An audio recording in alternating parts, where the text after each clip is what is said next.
আসসালামু আলাইকুম। আমি শাম্মী আক্তার চলে আসলাম আরেকটা ভিডিও নিয়ে। অনেক দিন পরে একটা রান্নার রেসিপি নিয়ে আসলাম। তো আজকে রান্না করে দেখাবো। বড় একটা গ্লাস কাপ মাছ নিয়ে আসছিল বাজার থেকে, তো সেটা আমি রান্না করবো আজকে চাল কুমড়ো দিয়ে। অনেকে জালি কুমড়ো বলে, আমরা পাবনার মানুষেরা বলি চাল কুমড়ো। তো এই যে মাছটা ভালো করে ধুয়ে লবণ হলুদ দিয়ে মেখে আমি রেখে দিয়েছি। আর এখন এই যে এখানে পেঁয়াজ রসুন কাঁচামরিচটা কেটে নিছি। এই যে চাল কুমড়োটা ওইভাবে ফালি করে করে কেটে নিছি। এটা আমাদের পাশের বাড়ির একজন দিছে। চাল কুমড়োটা একদম জালি ছিল, নিয়ে আসা হয়েছে ওখান থেকে। আর এই যে এখানে আমি একটা মশলা পেস্ট করে রাখছি, পাটায় বাটছি। এটা শুকনো মরিচ পেকে লাল হয়ে গেছিলো,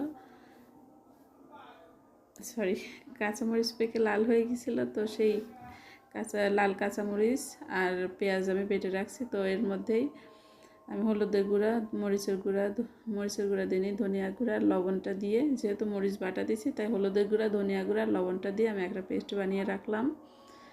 তো এই পেস্টটা আমি এখন একটু ভালো করে মিক্স করে নিয়ে আমি পাশে রেখে দিব।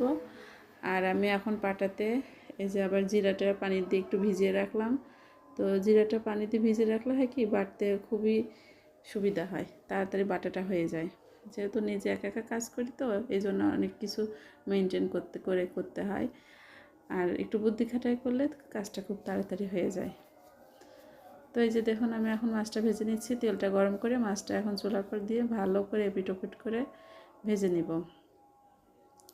তো এই যে মাছটা এখন ভালো করে ভেজে নিছি। তো মাছটা ভাজা হয়ে গেছে। তো ওই সেম তেলে আমি দিয়ে দিলাম সামান্য পরিমাণে পেঁয়াজ কুচি। তো এই যে পেঁয়াজটা ভালো করে ব্রাউন কালার করে ভেজে নিচ্ছি। ভেজে নিয়ে এখন আমি সেই বাটা মশলাটা দিয়ে দিব, যেটা আমি মিক্স করে রাখছিলাম। বাটা মশলার গুঁড়ো মশলার একটা পেস্ট করে রাখছিলাম, তো সেটা আমি দিয়ে দিব। দিয়ে এখন এই মশলাটা ভালো করে কষিয়ে নেব।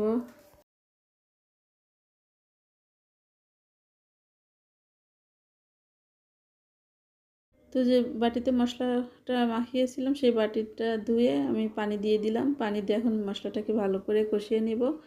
তো কষানো হয়ে গেলে আমি সেই চাল কুমড়োটা দিয়ে দেবো। চাল কুমড়ো দিয়ে আমি ভালো করে আবার কষিয়ে নেব। তো চাল কুমড়ো দিয়ে ইলিশ মাছ রান্না করলে অনেক মজা হয়, আবার এমনি মাছ রান্না করলে অনেক ভালো লাগে। চাল কুমড়ো ভাজি ভালো লাগে, চাল কুমড়োর বড়া ভালো লাগে। মোট কথা, গাছের নিজের বাড়ির জিনিসের কথাই আলাদা। তো এটাতে কোনো রকমের কোনো সার টার দেওয়া নাই, বিষ দেওয়া ছিল না। তো এই চাল কুমড়োটা অনেক স্বাদ ছিল, অনেক মজা হয়েছিল তরকারিটা। তাই যে এখন চাল কুমড়োটা দিয়ে ভালো করে এখন কষিয়ে নেব। তো আমার চ্যানেলের ভিডিওগুলি যদি ভালো লেগে থাকে, একটা সাবস্ক্রাইব করবেন, একটা লাইক করে দিবেন, আমার চ্যানেলের পাশেই থাকবেন। তো যে সামান্য পরিমাণ ঢেকে দিলাম, কিছুক্ষণের জন্য ঢেকে দিয়ে আমি এখন আবার এই যে ভালো করে আবার নাড়াচাড়া করে কষিয়ে নিব। কষানো হয়ে গেলে আমি ঝোলের পানিটা দিয়ে দিব।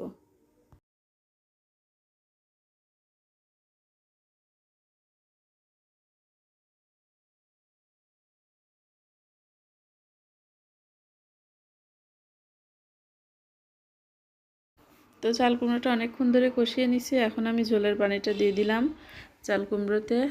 দিয়ে আমি এখন এটাকে ভালো করে জাল করে নিব। ঝোলে ভালো করে জাল হলে তরকারিটা খেতেও অনেক মজা হয়। তো এটাতে বলক আসা পর্যন্ত আমি এখন অপেক্ষা করব। আমি এর মধ্যে এখন মাছটাও দিয়ে দিব। মাছটা দিয়ে ভালো করে ঝোলটা জাল করে নিব।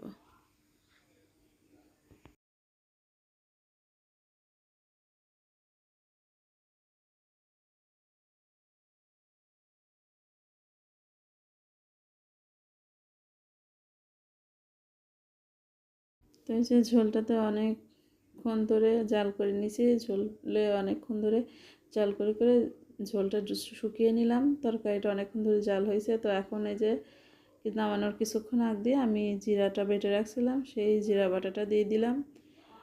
আমি তরকারিতে ভাজনা ইউজ করি, জিরা বাটা ইউজ করি, দুইটাতেই অনেক মজা হয়। তো ওইভাবে আপনারা চাল কুমড়ো দিয়ে মাছ রান্না করে দেখবেন। মাছটা হচ্ছে গ্লাস কাপ মাছ ছিল, যে কোনো ধরনের মাছ দিয়ে রান্না করা যায়। চাল কুমড়ো দিয়ে মাছ রান্না করলে ভালো লাগে। তো এই যে ঝোলটা ভালো করে জাল করে নিছি, লবণটা টেস্ট করে নিছি। এভাবে একটু পাতলা পাতলা ঝোল মাঝে মধ্যে খেলে শরীরটাও ভালো থাকে, পেটও ঠান্ডা থাকে।